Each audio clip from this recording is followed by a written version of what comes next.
विभिन्न किसिमका बैंक छन्। कुनै देशका बैंकमा अत्यन्त धेरै पुँजी छ, तर कुनै देशका बैंकमा अत्यन्त कम पुँजी छ। नेपालमै भन्नुहुन्छ भने यो पुँजी 8 अर्ब पुगेको धेरै भएको छैन, 5-6 वर्ष मात्रै भयो। त्यसभन्दा अगाडि 2 अर्ब थियो क्लास बैंकको पुँजी, र अझ त्योभन्दा अगाडि 5-7 वर्ष अगाडि जम्मा 1 अर्ब मात्रै थियो हैन, मिनिमम। यसरी पुँजी कम हुने तर डिपोजिट धेरै हुँदा रिस्क धेरै हुन्छ भन्ने लाग्यो, र बसेलले पहिलो बसेल 1 नर्म्समा चाहिँ के गर्यो, कम्तीमा मिनिमम पुँजी र मिनिमम फन्ड चाहिँ फन्ड पुँजी मतलब क्यापिटल फन्ड चाहिँ मेन्टेन गर्नुपर्छ यदि कुनै संस्था बैंक हो भने भन्ने कुरा आयो। र यसै क्रममा पछि तपाईको पुँजीले मात्रै हुँदैन, यो चाहिँ रिस्क म्यानेजमेन्टसँग पनि जोडिनुपर्छ भन्ने कुरा आयो। रिस्क म्यानेजमेन्टसँग, जसलाई चाहिँ बसेल 2 भन्छौँ, हाम्रो राष्ट्रिय वाणिज्य बैंकको सिलेबसमा पनि बसेल 2 छ, त्यो हामी डिस्कस गर्छौँ। र त्यो बसेलको मैले अस्ति पनि तपाईहरुलाई फाइनान्शियल रिफर्म प्रोजेक्ट भन्ने एउटामा हामीले डिस्कस गरेका थियौँ, यहाँहरुलाई याद छ। त्यहाँ चाहिँ हामी कानुनी सुधार र राष्ट्र बैंकको क्षमतामा सुधार, राष्ट्रिय वाणिज्य बैंक र नेपाल बैंक लिमिटेडको पुनर्संरचना, कृषि विकास बैंकको पुनर्संरचना भनेर यति 3 हेडमा कुरा गरेका थियौँ नि। त्यो अन्तर्गत कानुनी सुधार र राष्ट्र बैंक अन्तर्गत चाहिँ बसेल नर्म्स अन्तर्गतको विवेकशील नियमनको सुरुवात भयो, प्रुडेन्शियल नर्म्सको स्टार्ट भयो भनेर हामीले कुरा गरेका थियौँ। र त्यहाँ पनि मैले भाइ बहिनीलाई रोकेको थिएँ, प्रुडेन्शियल नर्म्स भनेको के हो, यस अन्तर्गत के पर्छन्, यो डिटेलमा चाहिँ 1-2 क्लास पछि हुन्छ भाइ बहिनी भनेर मैले रोकेको थिएँ। के छ, यो प्रुडेन्शियल नर्म्सको सुरुवात कहाँबाट भयो, बसेल नर्म्सबाट भयो। र बसेल नर्म्सलाई पालना गर्नका लागि नेपाल राष्ट्र बैंकले विभिन्न निर्देशनहरू जारी गर्यो हैन। र अब विवेकशील नियमन र यसको पालना चाहिँ केसँग सम्बन्धित छ त, मोस्टली बसेलका व्यवस्थाहरू तथा नेपाल राष्ट्र बैंकबाट जारी जुन निर्देशनहरू छन् 21 वटा, ती निर्देशन र बसेलसँग सम्बन्धित छ भाइ बहिनी। अब यो त अनि यो विवेकशील नियमनको सुरु कहाँबाट भयो, यसको सुरुवात चाहिँ भाइ बहिनी हो, स्टार्टिङ पोइन्ट चाहिँ हो कर्जाको क्लासिफिकेसन र त्यसको प्रोभिजनिङ, कर्जाको वर्गीकरण र त्यसमा हुने प्रोभिजनिङ। अनि त्यसपछि थपिँदै गए, पुँजीका कुरा आए, अनि स्टेबिलाइजेसनका कुरा आए, ती सबै हामी एकैछिनपछि डिस्कस गर्दै जान्छौँ। यसको सुरु चाहिँ कहाँबाट भएको थियो, तपाईको चाहिँ कर्जा वर्गीकरण र प्रोभिजनिङबाट यो चाहिँ तपाईको प्रुडेन्शियल नर्म्सको सुरुवात भएको थियो। तपाई गुगलतिर सर्च गर्नुहुन्छ भने प्रुडेन्शियल नर्म्सलाई चाहिँ मोस्टली के छ, कर्जाको वर्गीकरण र त्यसमा हुने प्रोभिजनिङसँग बढी व्याख्या गरेको त्यसरी आर्टिकलहरू लेखिएको छन्। त्यति मात्रै होइन, प्रुडेन्शियल नर्म्स भन्नाले 2-4 एरिया हो। त्यो भनेको चाहिँ पुँजी सम्बन्धी एरिया, रिस्क म्यानेजमेन्टसँग सम्बन्धित एरिया र अरू केही एरिया छन् जसको हामी डिस्कस गर्छौँ। र लेख्ने भाषा कसरी भयो त भन्दा विवेकशील नियमन, जसलाई हामी प्रुडेन्शियल नर्म्स भन्छौँ, भन्नाले ती नियम कानुन र व्यवस्था सम्झिनुपर्छ जसले बैंकको जोखिम न्यूनीकरण गरी सम्बन्धित संस्था र वित्तीय प्रणालीको सुरक्षा र विश्वसनीयता कायम राख्न सहयोग गर्छ। ती सम्पूर्ण नियम कानुन हुन्, निर्देशनहरू हुन्, जुन कि बैंकका लागि किन चाहियो। एउटा त जोखिम न्यूनीकरण गर्न, जोखिम न्यूनीकरणको कारणले त्यो संस्था चाहिँ गोइङ कन्सर्न बनिराखोस्, त्यो संस्था शटडाउन नहोस्, त्यो संस्था निरन्तर रहिराखोस्, र के फाइनान्शियल सिस्टम, मैले भाइ बहिनीलाई भनेको छु, फाइनान्शियल सिस्टम भनेको के हो, फाइनान्शियल मार्केट भनेको के हो। हामीले चाहिँ मनी मार्केट, क्यापिटल मार्केट छलफल हुनुभन्दा अलि अगाडि यो सबै मैले डिटेलमा हजुरहरूलाई भनेको छु। त के फाइनान्शियल सिस्टमको जुन ट्रस्ट वर्दिनेस हो, विश्वसनीयता कायम होस्। अब यो वर्ष एउटा बैंक फल डाउन भयो, मान्छेका डिपोजिट तिर्न राम्रोसँग, अर्को वर्षको भयो भने मान्छे पैसै राख्न पनि डराउँछ बैंकमा हैन।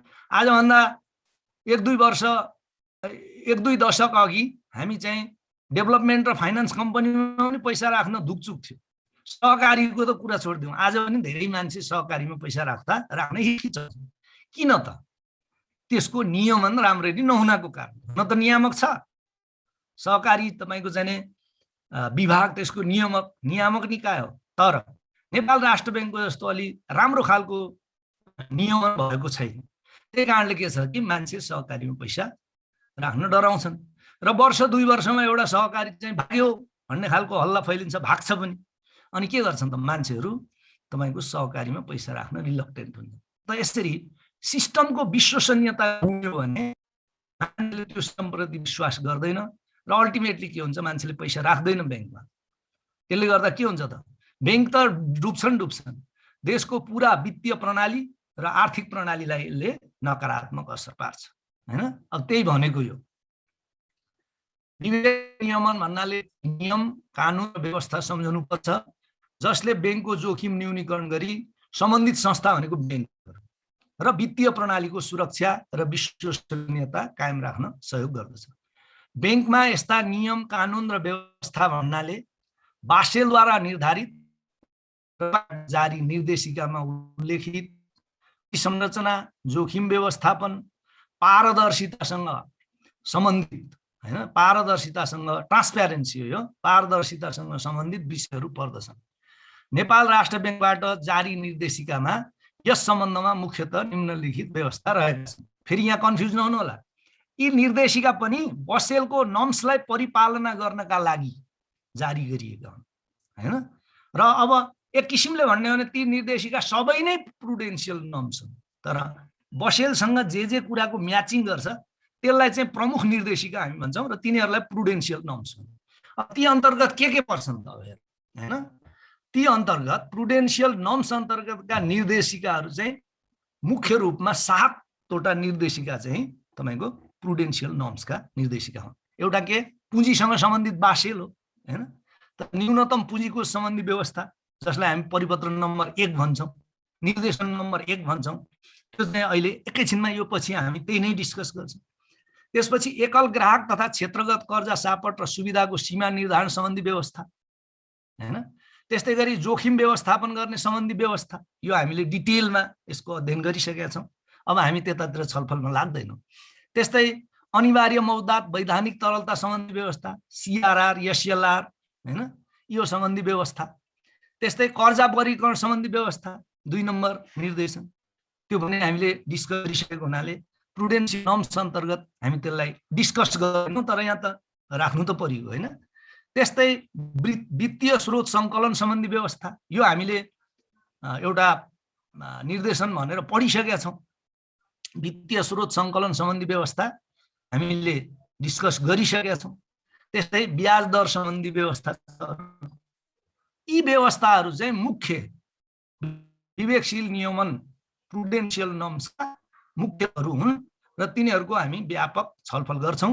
कतिपयको हामीले छलफल गरिसकेका छौँ, छलफल गरिसकेका विषयहरू हामी स्किप गर्छौँ भने छलफल नगरेका विषयहरू चाहिँ हामी विस्तृत रूपमै छलफल गर्छौँ। अब हामी नर्म्सहरूको बारेमा जाउँ। अब सोझै कहाँ जानु पर्यो त, पहिलो नम्बर त पुँजीको कुरा हो, प्रुडेन्शियल नर्म्स भनेको। त अब यस सम्बन्धमा के छ त, यहाँ मैले परिपत्र नम्बर पनि निर्देशन नम्बर पनि लेखिदिएको छु नोटमा, तपाईँलाई सजिलो होस् भनेर, किनभने तपाईँहरूको सिलेबसमा नेपाल राष्ट्र बैंकका निर्देशनहरू भन्ने पनि छ एउटा टपिक, मतलब त्यो निर्देशन अन्तर्गत 1 नम्बरको राष्ट्र बैंकको 1 नम्बरबाट के छ त, न्यूनतम पुँजी कोषको व्यवस्था। अब त्यसलाई सर्टमा, हैन, सर्टमा बुझ्ने प्रयास गरौँ। अब यो बुझ्नुभन्दा अगाडि तपाईँलाई एउटा कुरा क्लियर हुनुपर्छ। कतिपय भाइ बहिनीलाई यसको आइडिया छ, कतिपय भाइ बहिनीलाई यसको आइडिया छैन। यो बुझाउनुभन्दा अगाडि म एउटा ब्याङ्किङ टर्मिनोलोजी, प्राथमिक पुँजी र चाहिँ सहायक पुँजी, जसलाई चाहिँ हामी के भन्छौँ तपाईँको primary capital and supplementary capital पनि भन्छौँ, सेकेन्ड्री क्यापिटल पनि भन्छौँ, हैन? त पुँजी के हुँदो रहेछ त, 2 खालको हुँदो रहेछ। अब यो हामी के विषयमा कुरा गर्दैछौँ त, न्यूनतम पुँजी कोषको बारेमा हामी कुरा गर्दैछौँ। त के हुन्छ त, कुनै पनि व्यावसायिक संस्थाको पुँजी चाहिँ 2 खालको हुन्छ, एउटा इक्विटी क्यापिटल, अर्को चाहिँ के, डेब्ट क्यापिटल। इक्विटी क्यापिटलसँग सम्बन्धित पुँजी चाहिँ के हो, प्राथमिक पुँजी हो। यसका अवयव छन् अरू पनि। इक्विटी क्यापिटलसँग सम्बन्धित जति पनि रिजर्भहरू छन् ती सबै के हुन्, प्राथमिक पुँजी, जसलाई प्राइमरी क्यापिटल भन्छौँ।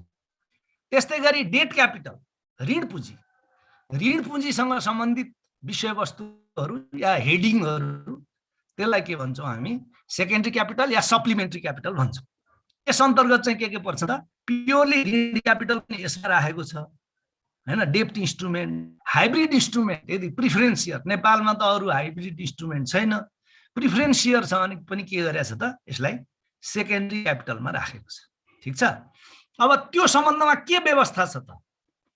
अब चाहिँ न्यूनतम पुँजी कोषको चाहिँ तपाईको 1 नम्बर निर्देशनबाट नेपाल राष्ट्र बैंकले तपाईको चाहिँ व्यवस्था गरेको छ। अब त्यो व्यवस्थाले के भन्छ त भन्दा 1 लाख छन् भने टायर 1 क्यापिटल चाहिँ 6%, अदर्स भनेको सप्लिमेन्ट्री, अरु क्यापिटल चाहिँ 5%, टोटल 11%।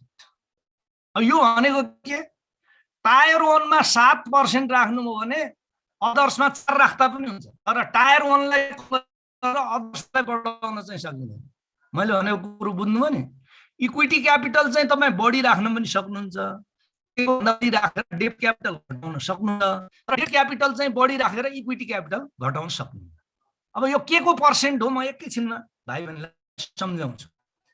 र बी र सी क्लासको हकमा चाहिँ के गरेको छ? टायर 1 छ, अदर्स 4 गरी 10% गरेको छ। र यसमा पनि एउटा तपाईको चाहिँ 2% जो यो 11% मध्ये 2% चाहिँ तपाईको यसलाई काउन्टर साइक्लिक बफर भन्छन्। र यो काउन्टर साइक्लिक बफरलाई चाहिँ तपाईको कोभिड को कारणले गत वर्ष र यो वर्षको लागि स्थगित गरेको छ। हटाएको हैन, स्थगित गरेछ। त्यो कुरा मैले तल लेखिदिएको छु। म एकचोटी स्वार पढ्छु अनि तपाईहरुलाई यहाँ सम्झाउनु पर्ने धेरै कुरा छ। जस्तै यो त भने 1 लाखका बैंकको लागि टायर 1 6%, अदर्स भनेको सेकेन्डरी क्यापिटल, डेट क्यापिटल है। यो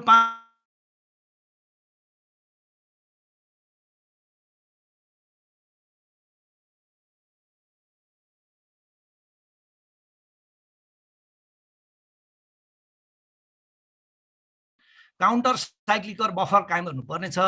त्यस्तो बफर कमन इक्विटी टायर 1 को पुँजी कोषबाट कायम गर्नुपर्ने छ भनेको यसबाट गर्छु भनेर पाउनुहुन्न तपाईँ, यसबाट टायर 1 बाट गर्नुपर्ने भनेको छ। र त्यसको बारेमा फेरि अर्को व्यवस्था छ। आर्थिक वर्ष 76-77 को लागि काउन्टर साइक्लिकल बफरको अनुपात कुल जोखिम भारित एक्सपोजरको 2% तोकिएको छ। यस्तो बफर 2077 असार मसान्तसम्ममा कायम गरिसक्नुपर्ने छ। उक्त समयावधिसम्ममा बफर पुँजी कोष कायम नगरेमा 76-77 को मुनाफाबाट नगद लाभांश, बोनस, शेयरमा लाग्ने कर प्रयोजन बाहेक वितरण गर्न पाइने छैन। काउन्टर साइक्लिक बफर गर्नु पर्यो। तर के भएको? यही बीचमा तपाईको कोभिड भयो र यो व्यवस्था आयो। वाणिज्य बैंकहरूले क्यापिटल एडिक्वेसी फ्रेमवर्क 2015 मा व्यवस्था भए बमोजिम काउन्टर साइक्लिक बफर कायम गर्नुपर्ने व्यवस्थालाई आर्थिक वर्ष 77-78 सम्मको लागि स्थगन गरिएको छ भन्ने व्यवस्था भयो। र यो वर्षको लागि पनि कोभिड भएको हुनाले कन्टिन्यू भयो भाइ बहिनी। काउन्टर साइक्लिक बफर भनेको के हो अब पहिला, अनि म यो पर्सेन्टेज भनेको के हो सम्झाउँछु। त्यो सम्झाएपछि हजुरहरूलाई लेख्न पनि गाह्रो हुँदैन। अब पहिलो नम्बरमा काउन्टर साइकल भनेको के हो? काउन्टर साइक्लिक बफर भनेको के हो? पुँजीवादी अर्थव्यवस्था, यदि हामीले उदार अर्थव्यवस्था भन्छौँ, हामी लिबरल पनि भन्छौँ, कसैले यसलाई पुँजीवादी अर्थव्यवस्था पनि भन्छ। र अर्थव्यवस्था भाइ बहिनी हो सिम्पली 3 खालका छन्। एउटा के लिबरल भनेको जो कि हामी पुँजीवादी पनि भन्छौँ, र पोलिटिकल सेटअप यदि डेमोक्रेटिक छ, प्रजातान्त्रिक देश छ भने त्यसमा सामान्यतया के हुन्छ त तपाईको उदार अर्थतन्त्र भन्छन् आजकलको भाषामा। तर त्यसलाई पहिला चाहिँ पुँजीवादी भनेर अलिकता हेला होचो गर्ने पनि चलन थियो। एउटा अर्थव्यवस्था कस्तो रहेछ? पुँजीवादी। अर्को अर्थव्यवस्था चाहिँ समाजवादी। हाम्रो संविधानले पनि के भनेको छ? समाजवाद उन्मुख अर्थव्यवस्थाको विकास गर्ने छौं भनेको छ नि है। अब गर्ने कुरा गर्ने हो कि हैन त्यो थाहा छैन, तर संविधानमा पनि हाम्रो के छ? समाजवाद उन्मुख अर्थव्यवस्थाको विकास गर्छौं भनेर लेखेको छ। र अर्थव्यवस्था 3 हो, समाजवादी मिक्स हो। तर अब यो मिक्स जुन छ 1980 को दशक पश्चात यो मिक्स भन्ने देख्न पाइँदैन। त्यतिखेर चाहिँ असंलग्न राष्ट्रहरूले जस्तै भारत, पाकिस्तान, नेपाल, बङ्गलादेश हैन हामी पुँजीवादी अर्थव्यवस्था पनि हैनौं, समाजवादी अर्थव्यवस्था पनि हैनौं। पुँजीवादीका राम्रा पोइन्ट पनि हामी लिन्छौं, समाजवादी अर्थव्यवस्थाका राम्रा पोइन्ट पनि लिन्छौं भनेर के भने चाहिँ मिश्रित अर्थव्यवस्था, मिक्स्ड इकोनोमी, त्यो सिद्धान्त हाम्रो देशमा लागू गर्छौं भने, तर सन् 1980 पछि संसार चाहिँ के भयो, उदार अर्थतन्त्रले बढी फैलावट लियो, बढी फैलियो। उदाहरणका लागि चाइना जस्तो देशले पनि 1980 पश्चात चाहिँ आफ्नो इकोनोमीलाई के गर्यो, लिबरलाइज गर्दै गयो। त्यो देश राजनीतिक हिसाबले समाजवादी देश हो, सोसियलिस्टिक देश हो, कम्युनिस्ट देश हो, तर आर्थिक नीतिका हिसाबले के छ, त्यो पनि एउटा लिबरल इकोनोमी एडप्ट गरेको कन्ट्री हो। त्यो चाहिँ कहिलेबाट सुरु भयो? 1980 को दशक पछि भयो। र यो मिश्रित अर्थव्यवस्था भन्ने जुन